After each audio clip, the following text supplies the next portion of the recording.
Jonathan, and today I'm to tell you something about Grassmannians and the cohomology of Grassmannians, and how you can use them to solve some enumerative problem, which means, finding, um, for example, how many lines intersect a certain number of given lines.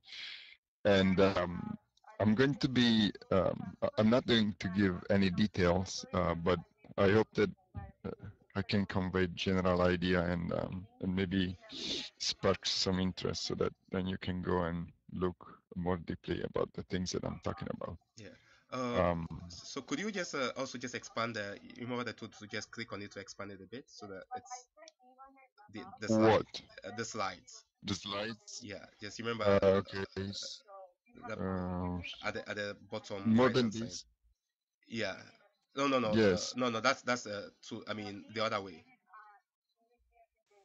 Uh, so Yeah. they're expanded Okay. already. Okay. That's fine then. Okay then. Okay. Thank So you. I mean, this is the maximum Okay. for That's fine. now. Yeah. It's fine. Okay. I guess it's. I mean, if you want it bigger, I have to rotate my screen. Oh I can no, try to do no, no. that. I think that's fine. That's fine. Okay. Yeah. Okay. So okay, I'll start by recalling something about the You are now muted. projective plane, the projective space. So the projective space is a manifold, if you want, of dimension n, and it parameterizes lines inside Cn plus 1. At least for me, you can also define it, well, instead of the complex number, you have the real numbers. But I'm going to deal mainly with the complex numbers today. So, and so you want something for which each point is going to represent a line in Cn plus 1. So one way to think about it is by taking Cn plus, it should be a line through the origin.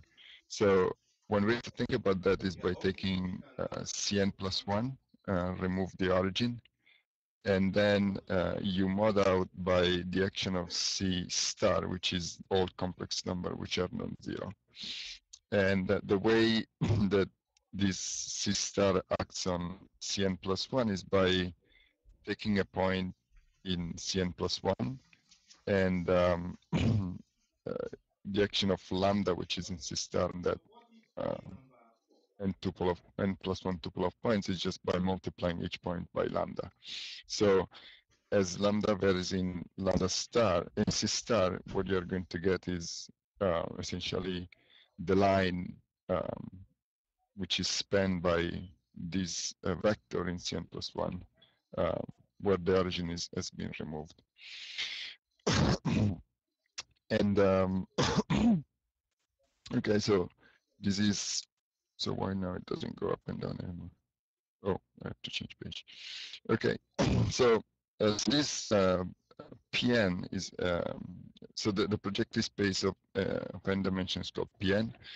And there is so you just have to keep in mind that Pn is going to be lines in Cn plus 1. And so this Pn is actually a manifold of dimension n, and the way you see that it's a manifold is by giving a cover of it, or given by opens. And so in this case, the opens are given by this UI. So you have one for each coordinate, and you just define UI to be the set of points x0, x1, x10, where the ith coordinate is non-zero.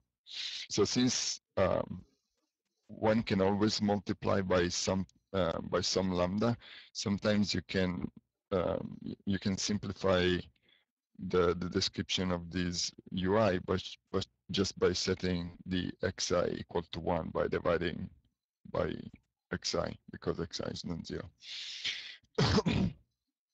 Okay, so and then so these UI are actually isomorphic to Cn, and the map is given by sending, I think here I haven't written that down, by sending this x0, x1, xn to x1 up to xn, where capital Xi is equal to the small case well, actually, maybe I should say, sorry, 1 second. So x, let's say k, is equal to x k over x I. So all these coordinates are defined this way from this one. And so all these opens are going to be just isomorphic to Cn. And so that's why it's a manifold. Then you can show that also the patch all together nicely. Oh, actually, I've written down here. Okay. So, okay, so the reason why this projective space is useful is because you can think of it as a compactification of Cn. So Cn is not a compact space, compact topological space, and you can make it compact by adding a bunch of points at infinity, which represents parallel lines in Cn. And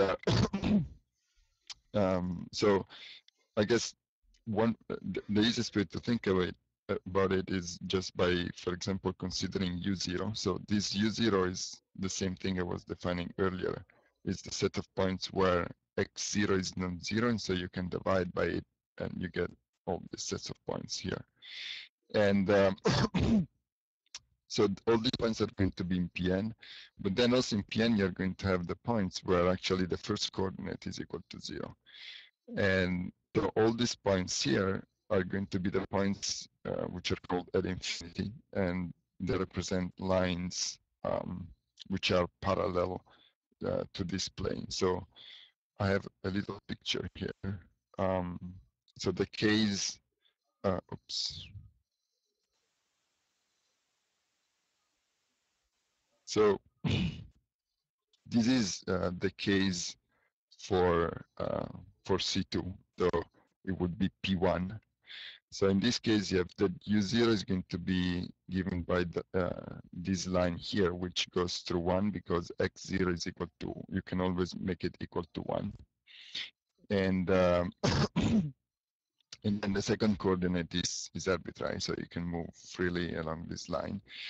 And so the map which I was describing earlier, which goes from the open where x0 is non-zero to C1 in this case is given by sending x0, x1 to x1, which is x0, x1 over x0 because x0 is non-zero.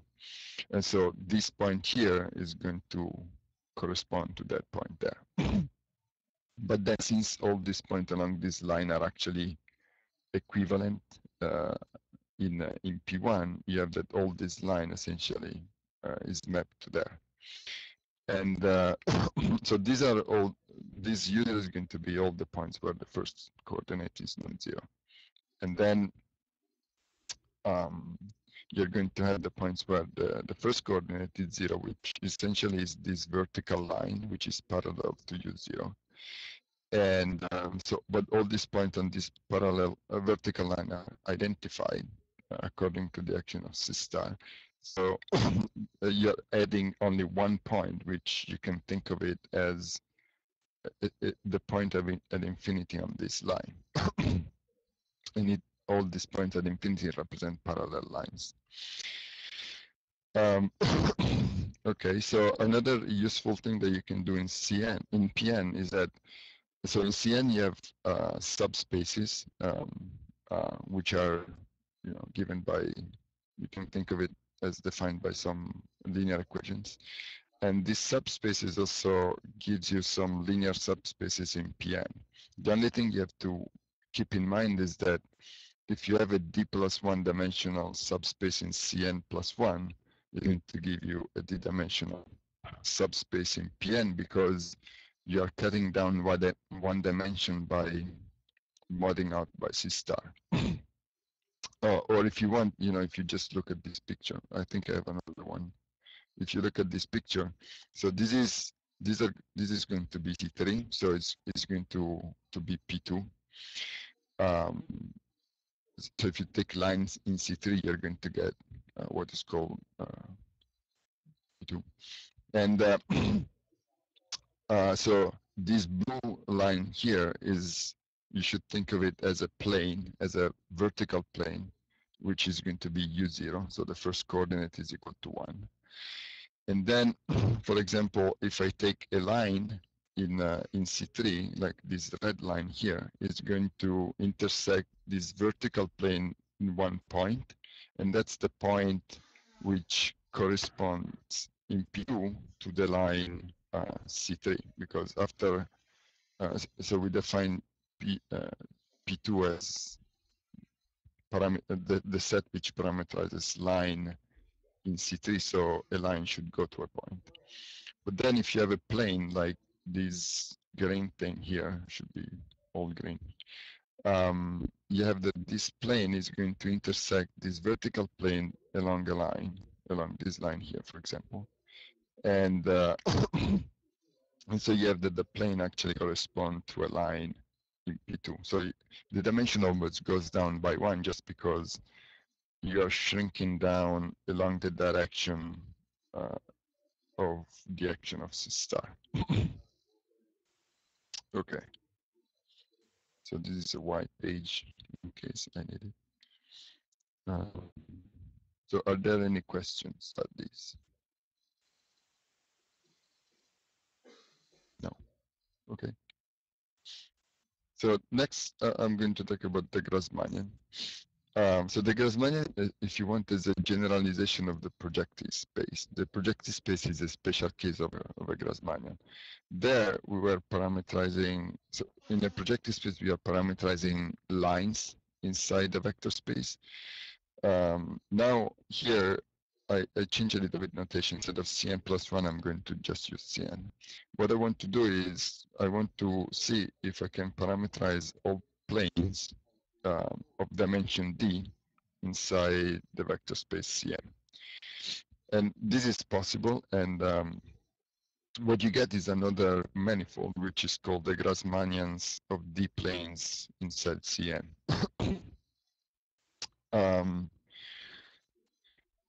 Okay. So yes, an equivalent description. So later on, I'm going to go a little bit back and forth between Cn and Pn minus 1. So if I have, from what I just said, if I have a D plane in Cn, that corresponds to looking inside Pn minus 1 to a D minus 1 plane here. So later on, I'm going to talk about lines in P3, which corresponds to planes, two-dimensional planes in C4. Yes. Okay, so the Grassmannian also is a manifold, as I said, and its dimension is going to be n, which is the n of Cn, where you are your ambient space, times n minus d. And this can be seen in a similar way.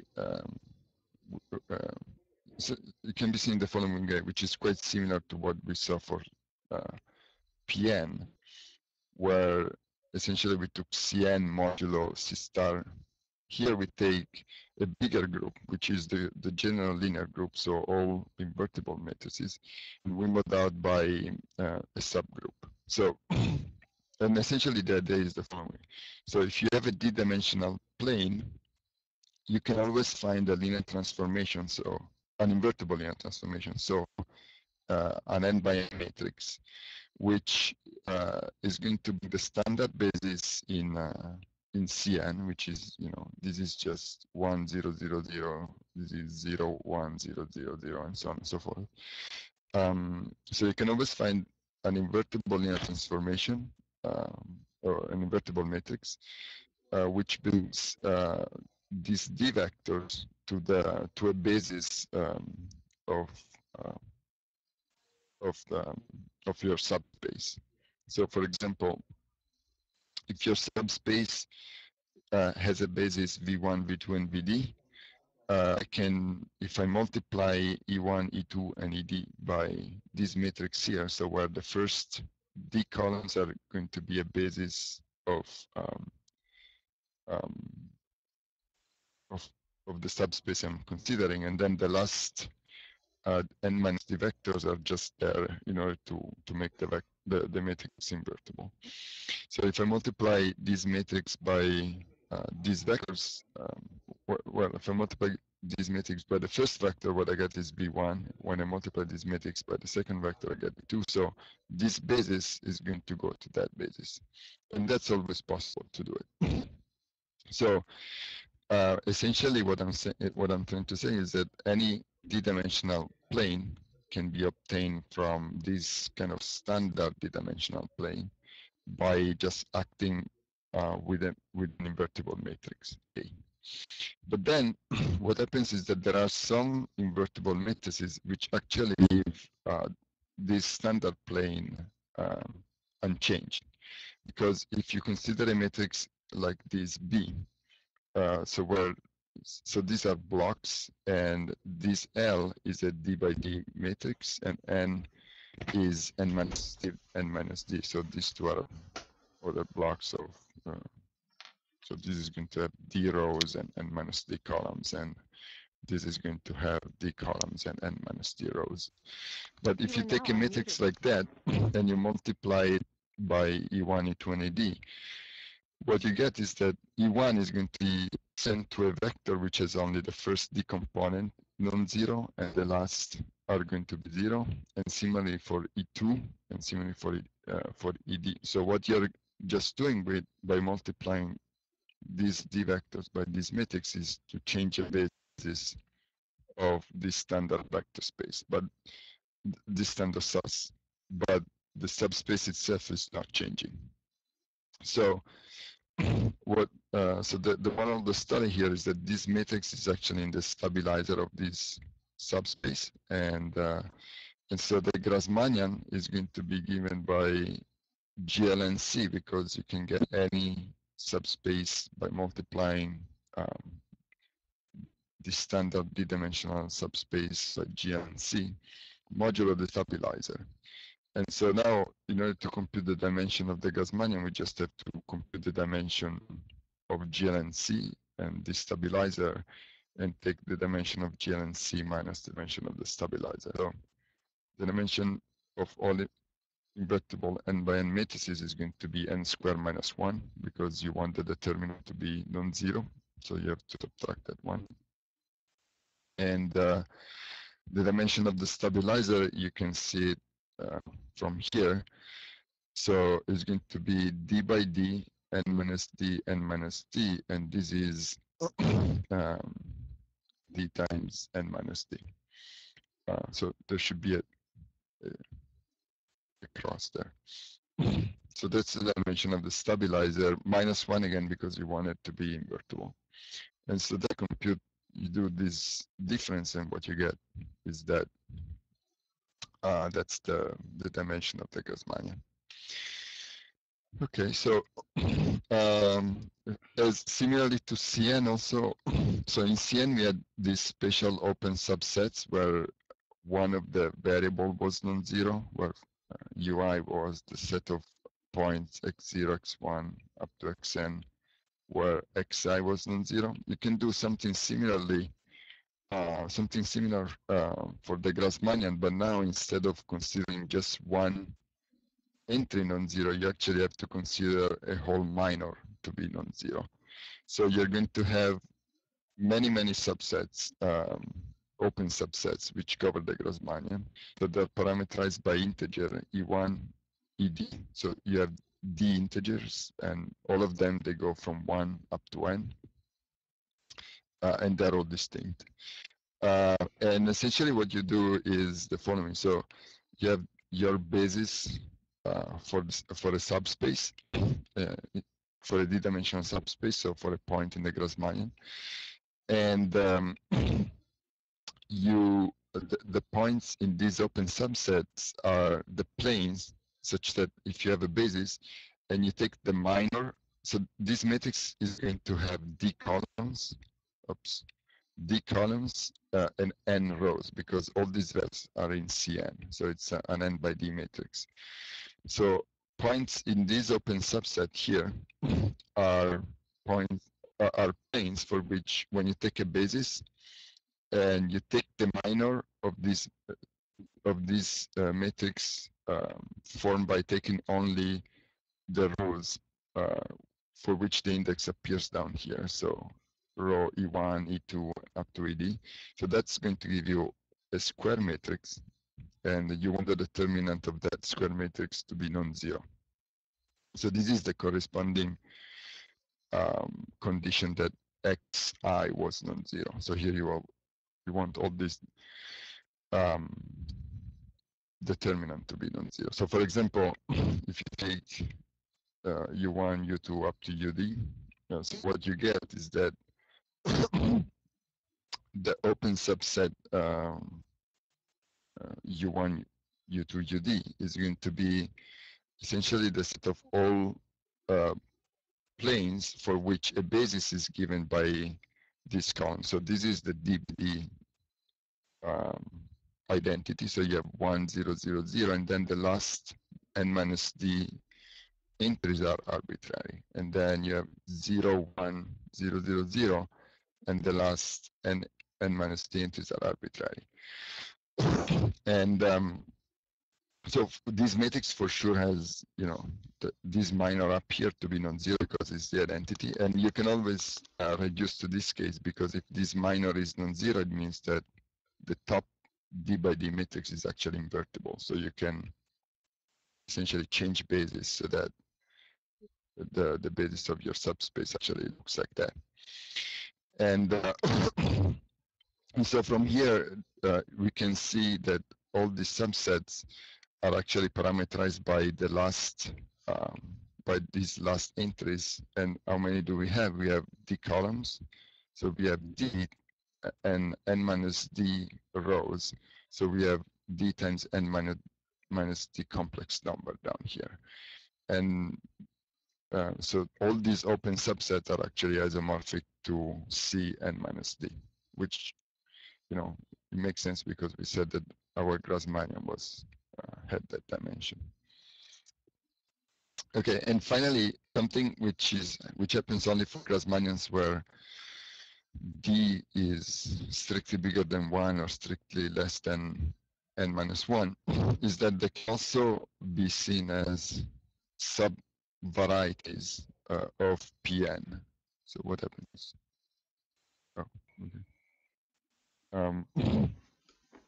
Of this P capital N.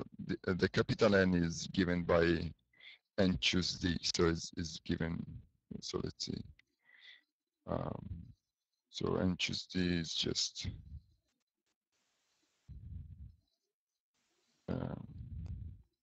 n factorial divided by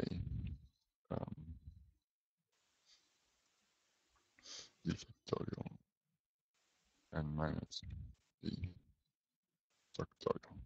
And this is essentially the numbers of minors you can get out of d by d minus you can get out of n by d matrix. And in fact, the coordinates of this P capital N are given, if you want. So a point in the Grassmannian said this P capital N as coordinates given by the minors of the matrix you get by listing the vectors of a basis of a d-dimensional vector space into an n by d matrix, and then you take all possible d by d minors, and you get this many. So let me give an example, maybe. So the easiest example to consider, which is not a projective space, is going to be G24. So GR24. So this is the set of two-dimensional subspace of C4. Or the same thing would be the set of lines inside P3, because we have to reduce both of the dimension of these two by 1. And so the dimension of this G24 is going to be we said that it's going to be d, so it's going to be 2 times n minus d, which is 4 minus 2, so it's going to be 4-dimensional. And it can be seen as a sub-variety of P5. And this, in this case, 5 is going to be, sorry, maybe I made a mistake back here. Oh, yeah, no, it's that minus 1, yes, okay. So this 5 is going to be n, which is 4, so it's 4 factorial divided by 2 factorial divided by 4 minus 2, which is again 2 factorial. So this is going to be 6. And then you subtract 1, you get 5. So it's going to be a submanifold of P5. And it can actually, one can actually show that, and I'll mention this later in a few minutes, that is given actually by an equation of order 2 inside there. So the Grassmannian 2,4 is actually a sub variety in P5, which is defined by a polynomial of degree 2 in the coordinates of P5. So let's see. Yeah, so and the way this correspondence goes as follows. So if you have a plane P in it mentioned 2 in C4, then you can think of this plane as just by giving a basis of the plane. So you have 2 4-dimensional vectors, which are linearly independent. And then you associate to this plane, the point that you associate to this plane in P5 is going to be given by all possible 2x2 minors of these 4x2 matrix. So you can take the minors, but you consider only the first and the second row, and so you take the determinant of that matrix, and that's going to be P12. Or you can just take the first and the third row. So this is again a 2x2 matrix. You take the determinant and you get P13, and so on and so forth. So you can take 6 different 2x2 minors of this 4x2 matrix. And all these minors are going to give you some numbers, and that's the coordinate of this plane inside P5. And so what happens is that if you can just expand all these minors and multiply them through and see what the relation they're going to satisfy. And what you get is that actually they satisfy these equation of order 2. So these are the coordinates in P5. And so this is going to be a polynomial of degree 2 in those coordinates. And what happens is that you can check directly for this simple case that, if you expand all these minors, as I did here for P24, and you multiply them through, you see that what you get is going to be 0. So, which means that if you have a point in the Grassmannian of 2 plane in P4, and you take its coordinate inside P5, then the coordinates satisfy this equation. And you can also go backward. If you take backwards, if you actually take a point inside P5 for which the coordinates satisfy this equation, then you can associate to that, 6 tuple of number, a 2 plane inside C4. And so the Grassmannian is actually given by, inside P5 is given by the collection of all points which satisfy this equation. And this is, I'm going to come back to this equation a little bit later when I talk about an enumerative problem. So just remember that it has degree 2. It's not important to remember the exact combination of the p's. Okay, so and as I said, this is not a special case of this G24. In general, a Grassmannian is described by points in a Grassmannian inside this P capital N are given actually by the solutions of a bunch of equations, all of degree 2, and and, it, and the coordinates are again given by minors. Okay. Okay, so next, so why are so Grassmannians are important for many reasons. So they're important because they classify their use to form, for example, the classifying space for vector bundles, and they're used in many places. And but today I'm just going to focus on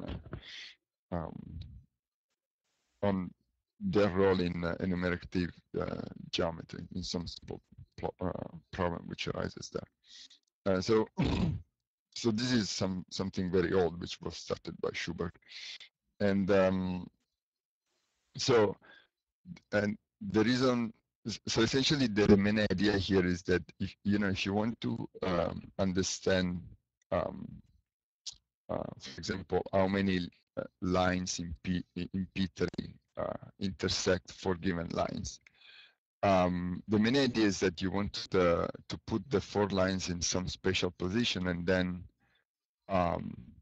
see how many lines you get that they intersect those four special lines. And and then you count those lines, then you would like to say that that's the general answer. And the way you make, essentially that's true, but the way you make that precise is by going through the essentially some cohomology computation. So what I want to do next is to define some subsets, some subvariety of the Grassmannian, which are going to give the basis in the cohomology of the Grassmannian. So this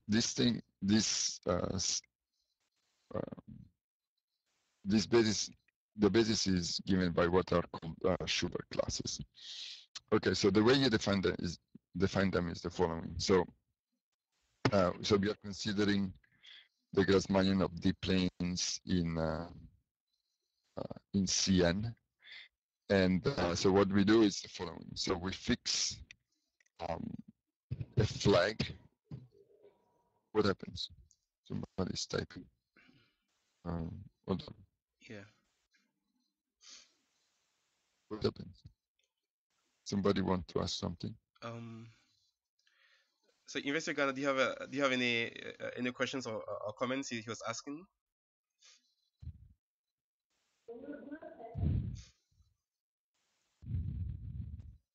Okay. So Should I go on? yeah, I think we should go on. Yeah. Okay. So I'll define these Schubert classes now. So first we define some sets, and then we show that these sets have some invariant properties, and then out of those sets, essentially you can create homology classes. So this is defined in the following way. So you fix a flag, which means a flag of subspaces inside this Cn. So we are considering the Grassmannian of D planes inside Cn. So you take, what is a flag? The flag is just a collection of subspaces which are nested. So A1 is containing A2, but is not equal to it. And A2 is containing A3, and so on and so forth. And so this, a collection of subspaces satisfying these inclusion properties called the flag. And so, and then you look inside the Grassmannian, you look at the D planes, which satisfy this inequality. So you want to take only the D planes for which the intersection with each of these subspaces in the flag is at least the dimension of the index down here. So one thing to notice is that this index down here, I, doesn't have anything to do in general with the dimension of the subspaces. And then you call this subset of the Grassmannian by omega A1 and through AD. So for example, we can consider in the Grassmannian of two planes inside C4, which we were talking about earlier. We can take, so in this case, we only need two subspaces because this D is the same as the dimension of the subspaces we are considering. So here we consider it two-dimensional subspaces. So we need a flag with two subspaces. And so we have A1 and A2. So for example, if we take A1 to be of dimension 2 and A2 to be the whole space, then this condition here for A2 would be that you want to consider planes such that inside C4, such that the intersection with C4 is at least 2, which is always true because the plane is inside C2 and it has dimension 2. So this second condition actually is not a constraint. It's always satisfied. But now, what gives you some constraint is going to be this A1. So this is a two-dimensional subspace, and you want to consider only subspaces L which intersect that given subspace at least along a line. So in general, that doesn't happen because in a four-dimensional subspace, you can find two-dimensional subspaces which intersect only at the origin. So this is actually a real condition. And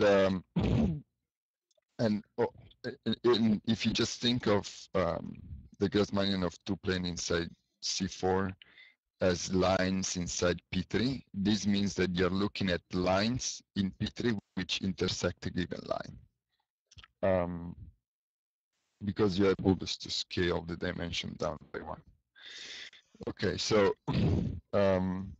these sets omega I are defined using a flag, but actually so they have some nice properties. So one of which is the following, is the one down here. So if you take flags for which each corresponding subspace has the same dimension, so A1 has the same dimension as B1, A2 has the same dimension as B2, and so on and so forth, then actually what you can show is that, and it's not very complicated, what you can show is that you can find a linear transformation inside this P capital N, where the Grassmannian is sitting in, which carry one subset into the other. And actually, this linear transformation is invertible. So you can actually go also backwards the other way. You can bring omega defined with the B's into the omegas defined with the A's. So this says that, just go back 1 second. So this is that essentially these subsets omega are depends on the dimension of the subspaces in the somehow in the flag. So the subset themselves depend on the flag, but if you so these are going to, okay, maybe I have to come back to this 1 second. 1 second. Yes. So the thing is that all these subsets actually they form subvarieties, and this was actually the first point up here.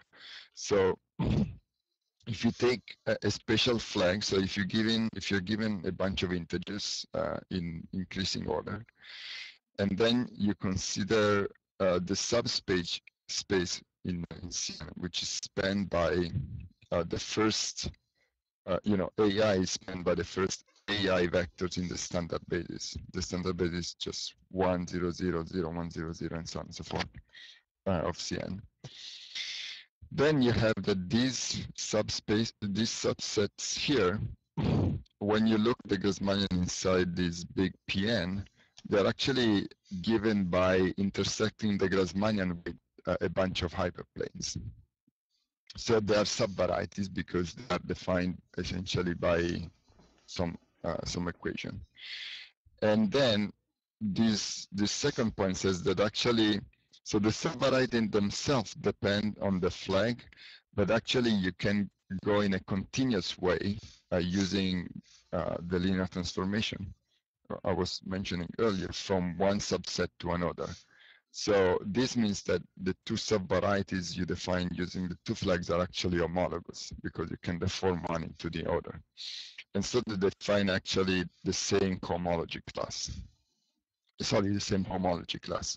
And so you call the homology class associated to, you know, one of these omega, one of these sequence of increasing integer numbers, the Schubert class. And what's nice about the Schubert class is that they form a basis in the homology of the Grassmannian. And again, it's going to be important a little bit later that they're actually defined by essentially linear, by intersecting the Grassmannian set P capital N with linear subspaces. Okay, so almost done. So now, why is this cohomology important? It's because essentially, and these Schubert classes are important. I think one thing that I didn't mention back here, which was written, is that, which is actually relevant, is that, so since these Schubert classes form a basis of the cohomology of the Grassmannian, then of the homology of the Grassmannian, then in homology we have this essentially the intersection product. So you can take two homology classes and intersect them, and you get another homology class. And this behaves. This is a product inside the homology. And since the Schubert classes are form a basis, it means that you can actually each time you take the intersection of two Schubert classes, you can express whatever you get as a linear combination of other Schubert classes. So this is what is called Schubert calculus. And you can actually compute all these products quite explicitly. So there are formulas which are very combinatoric, but can be done. So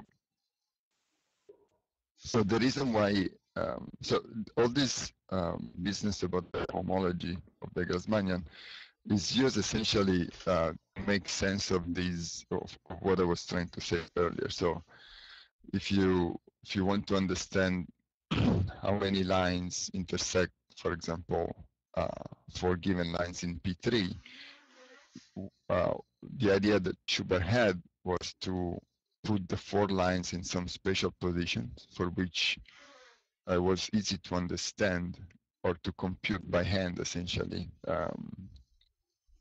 the number of lines which intersect those 4 spatial lines. And then what he wanted to say is that the number you get actually doesn't depend on the particular line, but actually it's something which is independent under the deformation. So if you go back to the original lines you were given, you get the same number. So, and the way to justify this, independence of number under deformation is essentially by using homology classes. And that's what I want to do in this last part.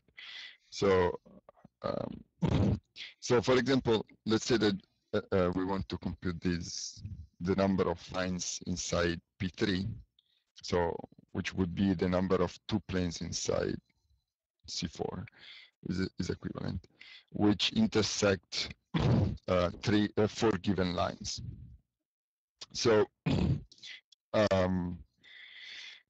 so the way you might want to do this is the following. So a line inside P3 is the same thing as a 2 plane inside C4. So, but now it's a little bit easier just to focus on P3. So what you want to do is, if you're given the 4 lines, you want to consider the flag which is associated to each of these 4 lines. So you're going to have a flag where the first subspace is going to be L1 and the second is going to be P3. Another flag where the first subspace is going to be L2 and the second subspace is again P3, and the same thing for the last 2. So you're going to get this omega of L for each of these lines and P3. And this is the example I gave earlier, which I didn't mention that at the time, but essentially this subvariety, one can check that it's defined inside P5 by intersecting the Grassmannian with a hyperplane, so with a plane of dimension 4 inside P5. So if we want a line, and this subvariety was representing lines inside P3 which intersect that specific line Li. So if we want a line inside P3 which intersect all 4 of them, we want something which is in the intersection of all these subvarieties.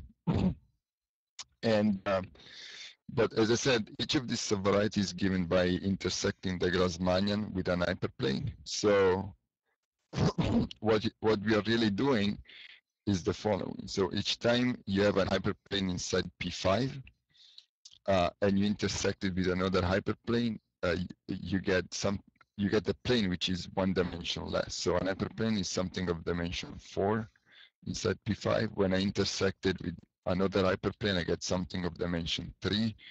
If I intersect it with a third hyperplane, I get something of dimension 2. And finally, if I intersect it with the fourth one, I get something which is of dimension 1, which is a line.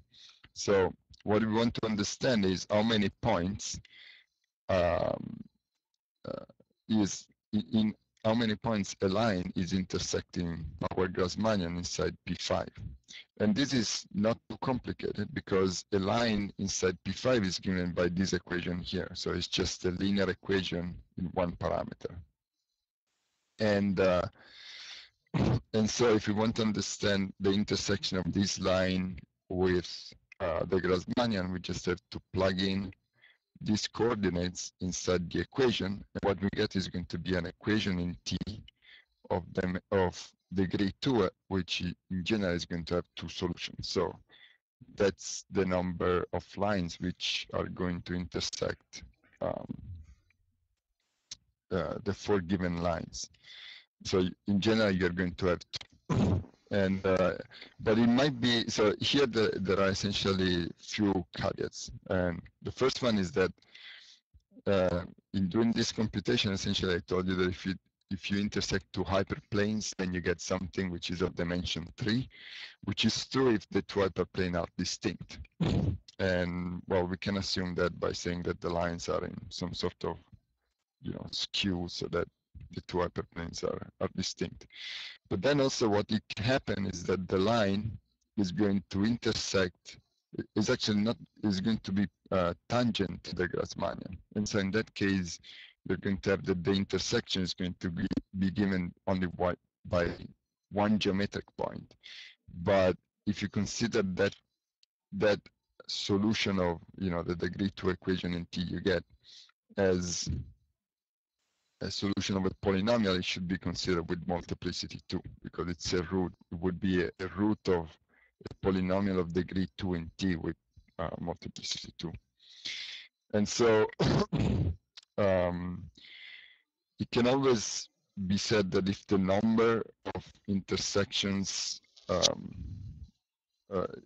if the number of lines that you find is finite, then it's always 2.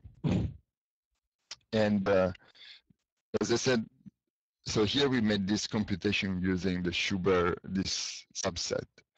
But actually, since we were computing intersections, one can actually rephrase all this computation using Schubert classes. And and there is, as I said, there is a way to compute intersection Schubert classes.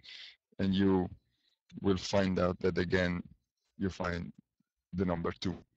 And the advantage of using Schubert classes that they give you also some sensible result when you are considering problems where the solutions is not, the number of solutions is not only finite like in this case, but where you might find infinitely many lines that, for example, satisfy a certain property.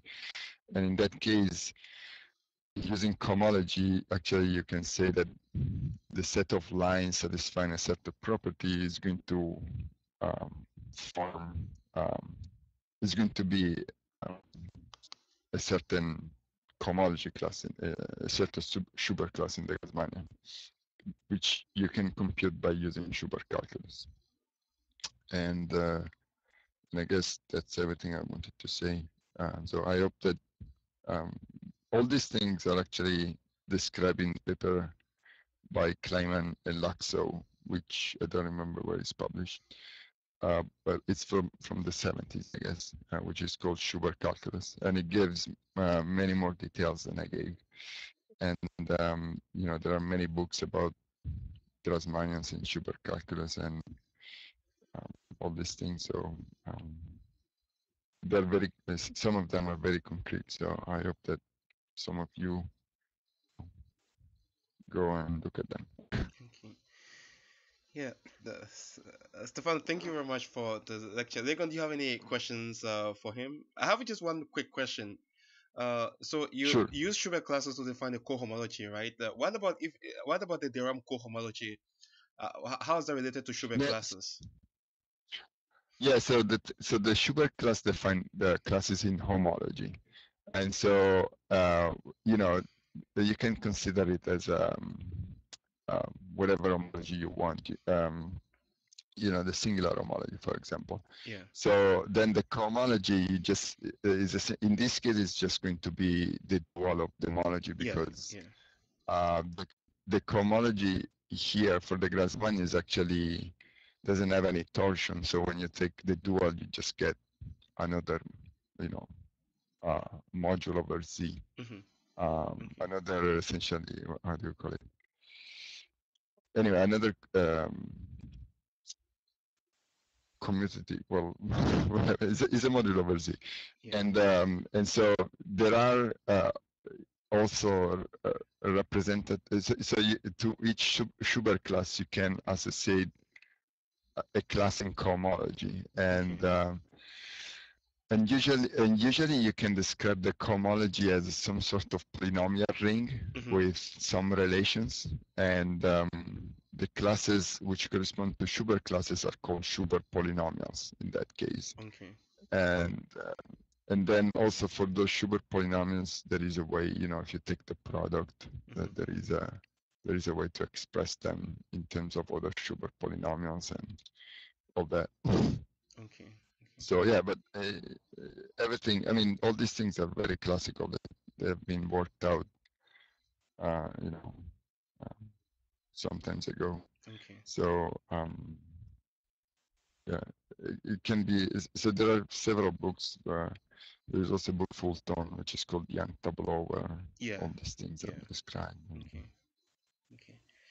So Legon, any questions for Dr. Guerra?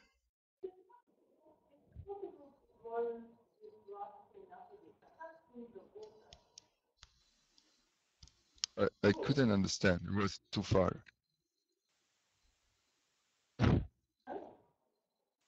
Yes.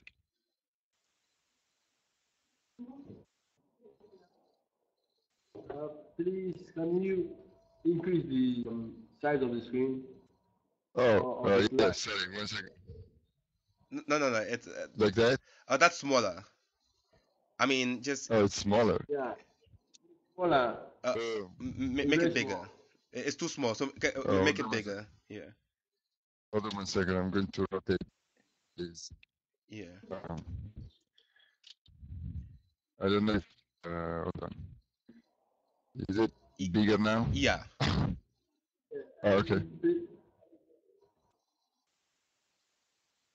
Yeah, and please, can you scroll down to the author of the book? Sure. It's actually a paper. Hold on. No, here. Oh, sorry. I'm going too fast. Sorry. Yeah. I have to use these, I guess. Here, this one. Yeah. Yeah. It's actually only a paper. It's let me see.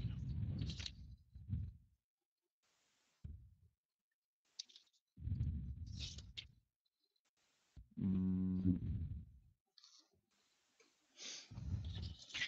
It's published in something of the American Mathematicals, something of.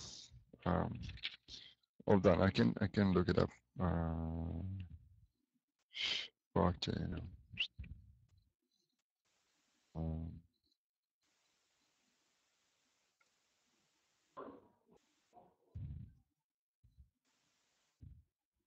Okay. Please.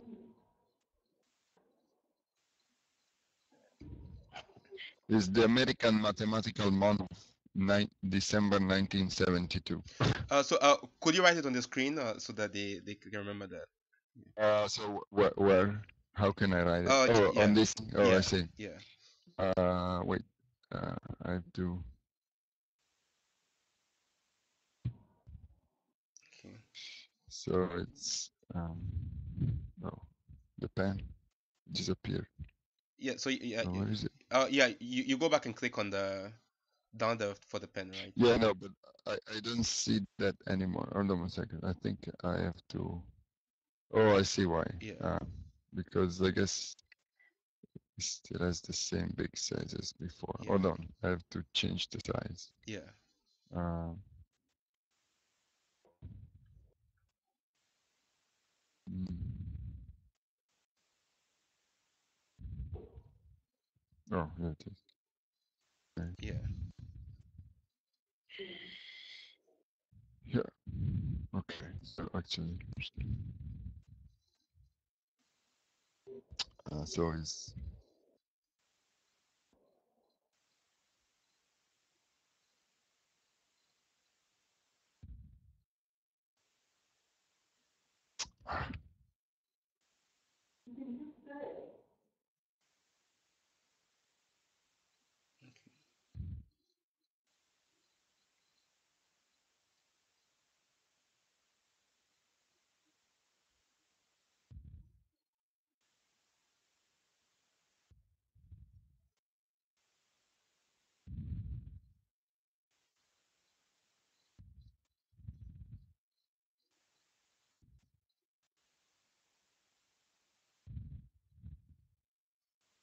Okay.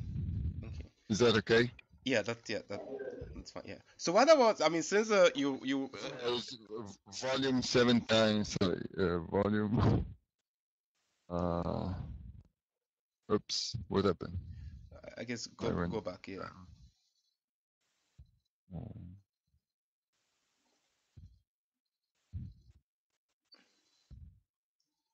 Ah, Yeah. okay.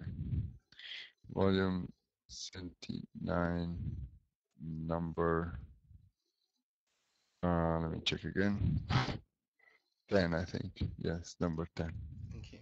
Okay. So since you worked in the you work in the mathematical physics, what are the applications of Grassmanians in mathematical physics? I mean, in a Um, yeah.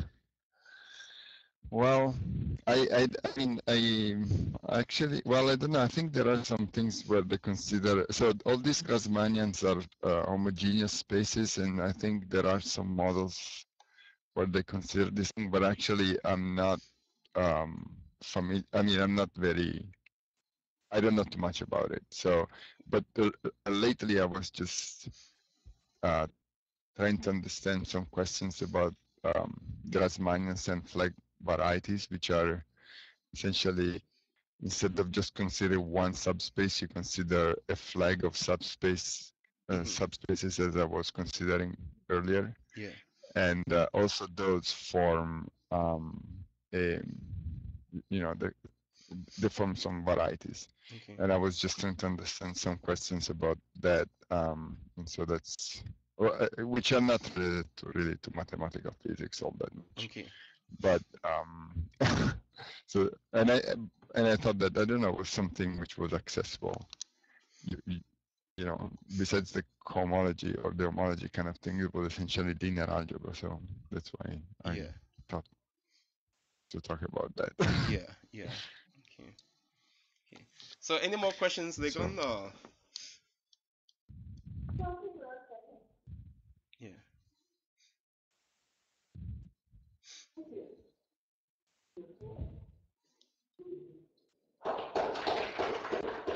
thank you. Okay. Yeah, thank you very much. Yeah. Okay, thank you. Okay, yeah. It was fun. Yeah. So okay. So